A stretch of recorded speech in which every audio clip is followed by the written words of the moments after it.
Hello everyone, this is me Sadia here. मैं आपके लिए लेकर आई हूँ एक और रीडिंग जो कि होगी उन लोगों के लिए जो जानना चाह रहे हैं कि आपके पर्सन और थर्ड पार्टी के बीच में क्या चल रहा है। तो ये रीडिंग डेफिनेटली आपके लिए है। क्या चल रहा है आपके पर्सन और थर्ड पार्टी के बीच में, लेट्स फाइंड आउट। रीडिंग शुरू करने से पहले रिमाइंड करवा दूँ कि ये एक जनरल रीडिंग है। अगर आपको पर्सनलाइज रीडिंग लेनी है तो रीच आउट कर सकते हो।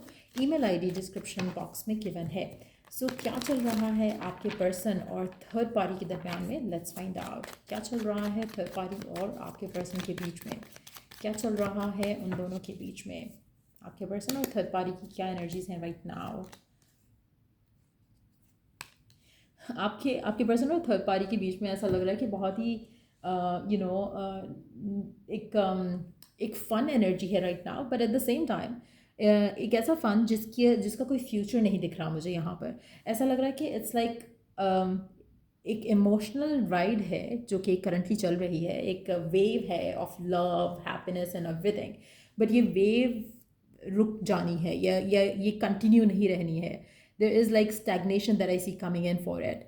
तो कहीं ना कहीं उनके कनेक्शन में जो भी अभी एक्साइटमेंट है, जो भी हैप्पीनेस है, जो भी फुलफिलमेंट एक फील कर रहे हैं वो दोनों एक दूसरे के साथ, ये ख़त्म हो जानी है। इसका कोई फ्यूचर नहीं देख रही हूँ मैं यहाँ पर। Let's see more cards here. अच्छा, आप में से मेजॉरिटी लोगों के लिए थर्ड पार्टी और आपके पर्सन का जो रिश्ता है उसमें चीज़ें जो हैं वो बहुत ज़्यादा एक एक होता है ना कि जैसे सब कुछ परफेक्ट चल रहा है, वैसा नहीं है। इसमें कुछ ना कुछ ऐसा है जो कि ट्रबलसम है, कुछ ना कुछ ऐसा है जो कि रिश्ते में रुकावट का काम कर रहा है। और let me see what it could be. लोगों की बातें, लोगों का इन्फ्लुएंस, थर्ड पार्टी वाली सिचुएशन में कुछ कुछ डेफिनेटली ऐसा है जिसकी वजह से लोगों की वजह से जिसकी वजह से रिलेशनशिप जो है वो इन्फ्लुएंस हो रहा है इन अ बिग वे। लोगों का इन्फ्लुएंस इस तरह से हो सकता है कि प्रेशर बहुत हो लड़की के ऊपर, लड़के के ऊपर, कि तुम ऐसे पर्सन के साथ क्यों हो, या समथिंग लाइक दैट। हो सकता है रेपो की बात हो, रेपुटेशन जो है वो इतनी ख़ास नहीं हो आपके पर्सन की या फिर थर्ड पार्टी की। तो वो चीज़ें हैं जो इस रिश्ते में डेफिनेटली रुकावट का काम करेंगी। और मुझे लग रहा है कि इस रिश्ते को हैंडल करना, उसमें बहुत ज़्यादा स्ट्रेंथ चाहिए होगी आपके पार्टनर को या फिर थर्ड पार्टी को। What is it all about, what is it all about, क्या चीज़ है। अच्छा, यहाँ पे ऐसा लग रहा है कि जैसे ऐसे बात हो रही है जैसे अगर थर्ड पार्टी की बात करें हम, हो सकता है उसकी फैमिली कह रही है कि इसकी लाइफ में तो कोई ऑलरेडी है, तो तुम इसके साथ क्यों होना चाह रहे हो, या क्या क्यों why do you want this connection. तो कहीं ना कहीं इस कनेक्शन को लेकर उनको सपोर्ट नहीं मिल रही है, ऐसा लग रहा है। और अगर आप ये पर्सन जो है वो मैरिड है थर्ड पार्टी के साथ, इन दैट सिचुएशन मुझे लग रहा है कि इस कनेक्शन को चलाने वाला ही उसकी फैमिली है। अदरवाइज शायद ये कनेक्शन चले नहीं, क्योंकि यहाँ पे मुझे इश्यूज दिख रहे हैं। एक हैप्पीनेस भी है, लेकिन एट द सेम टाइम लोगों का इन्फ्लुएंस आता है जिसकी वजह से कनेक्शन ख़राब होता है। सो थर्ड पार्टी और आपके पर्सन का जो कनेक्शन है, कुछ उस पर इशूज़ ज़रूर आ रहे हैं। थर्ड पार्टी की फैमिली की तरफ से कोई इश्यूज़ आ रहे हैं इस कनेक्शन को लेकर, जिसकी वजह से इनका जो कनेक्शन है उसको मुझे लग रहा है कि थोड़ी स्टैग्नेशन और इस तरह के इश्यूज़ को डील करना पड़ेगा।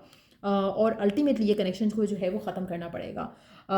थर्ड पार्टी की फैमिली की तरफ से जो इन्फ्लुएंस आ रहा है वो it's hurting the third party, लेकिन एट द सेम टाइम मुझे लगता है कि over the period of time third party ख़ुद भी थोड़ी रियलाइज़ करेगी इस कनेक्शन की सिचुएशन को लेकर, और फिर शायद इस कनेक्शन से वो अपने आप को डिटैच करेगी। तो कुछ ऐसा ज़रूर होगा जहाँ पर थर्ड पार्टी अपने आप को पुल अवे करेगी आपके पर्सन से। लेट मी सी आपके पर्सन का एक्शन या रिएक्शन क्या होगा इस सिचुएशन में।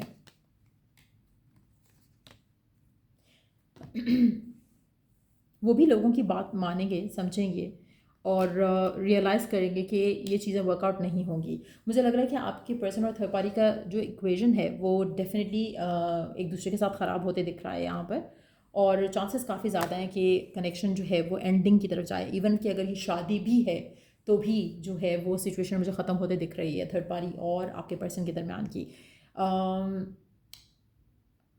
ऐसा लग रहा है कि फैमिली का दबाव काफ़ी है, फैमिली का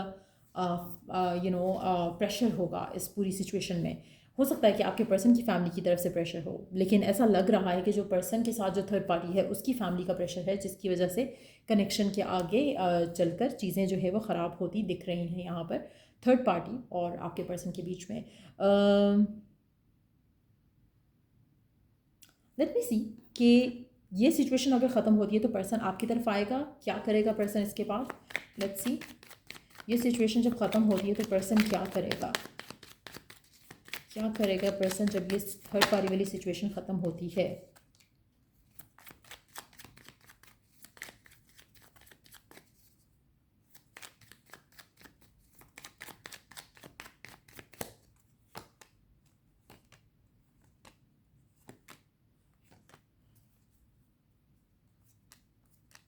पर्सन ट्रांसफॉर्म होकर आपकी तरफ आएगा, एक्शन लेगा। शादी के लिए रेडी हो सकता है, अगर पहले नॉन कमिटल था कमिटमेंट के लिए रेडी हो सकता है। बिल्कुल ट्रांसफॉर्म हो जाएगा, बिल्कुल चेंज हो जाएगा। लेकिन एट द सेम टाइम मुझे ऐसा लग रहा है कि रीज़न बिहाइंड उसके चेंज होने का ये नहीं है कि उसको आपसे प्यार हो गया है या आपसे ज़्यादा प्यार हो गया है या आपके लिए ज़्यादा फीलिंग्स आ गई हैं। इट्स जस्ट दैट कि वो चीज़ वर्कआउट नहीं की, इसलिए वो आपके पास, जैसे होता है ना कि एक ठुकराए जाने के बाद वो आपके पास आ रहा है। तो इट्स नॉट लाइक कि उसको प्यार है इसलिए वो आपके पास आ रहा है, उसके पास ऑप्शन जो दूसरा था वो ख़त्म हो गया है, इस वजह से वो आपके पास आएगा। सो मेजॉरिटी लोगों के लिए you have to understand that, you know, आपके ऊपर है कि वो आप उसको चांस देते हो या नहीं देते हो। आपको सिर्फ उससे सॉरी सुनना है या आपको उसको खुद को जस्टिस दिलवाना है। वट एवर इट इज़, जो आप चाहोगे वही होगा इस सिचुएशन में बाद में। क्योंकि मुझे लग रहा है कि फ़िलहाल तो पर्सन आपको वैल्यू ही नहीं कर रहा और थर्ड पार्टी के साथ है। लेकिन थर्ड पार्टी वाली सिचुएशन इसके साथ ख़राब हो जाएगी, और जब इसके साथ ख़राब होगी तो ये आपके पास आ रहा है। दैट मीन्स कि ही और she does not love you. लेकिन जब उसके मामले ख़राब होंगे तो उसको आप नज़र आओगे और तब ये आपके पास आएगा। सो इन दिस सिचुएशन ये आपके ऊपर है कि आपको उसका ऑप्शन या चॉइस बनना है कि नहीं बनना। यू नो, कहीं ना कहीं ये पर्सन आपको फॉर ग्रांटेड ले रहा था और अब भी ले रहा है। इसको लगता है कि जैसे ही ये वापस आएगा तो आप उसको फुली वेलकमिंग अंदाज में इसको अपने पास वापस रख लोगे, और आप में से काफ़ी सारे लोग शायद ऐसा करोगे भी। लेकिन डू दे डिज़र्व दैट, वो आपको डिसाइड करना है। लेकिन मेजॉरिटी लोगों के लिए पर्सन जब आपकी तरफ एक्शन ले रहा है तो एक सॉलिड एक्शन लेगा और आपको कमिटमेंट दे सकता है, आपसे शादी कर सकता है और प्रॉमिस कर सकता है कि I would never do this again. लेकिन मुझे लगता है कि हर किसी के लिए डिफरेंट होगा। आप ऐसे कुछ लोग इसे चांस देना चाहेंगे, कुछ लोग चाहेंगे कि नहीं, even though you love them but they have lost the you know the love you had for them. तो कहीं ना कहीं ये भी पॉसिबिलिटी है कुछ लोगों के एंड से। लेकिन यस, ये पर्सन थर्ड पार्टी से ठुकराए जाने के बाद आपके पास डेफिनेटली आ रहा है। सो या ये थी रीडिंग आप लोगों की। अगर आपको इस रीडिंग से हेल्प मिला है, गाइडेंस मिली है, तो लाइक शेयर सब्सक्राइब ज़रूर करो। चल I do the next reading आप लोगों के लिए। Take care, bye.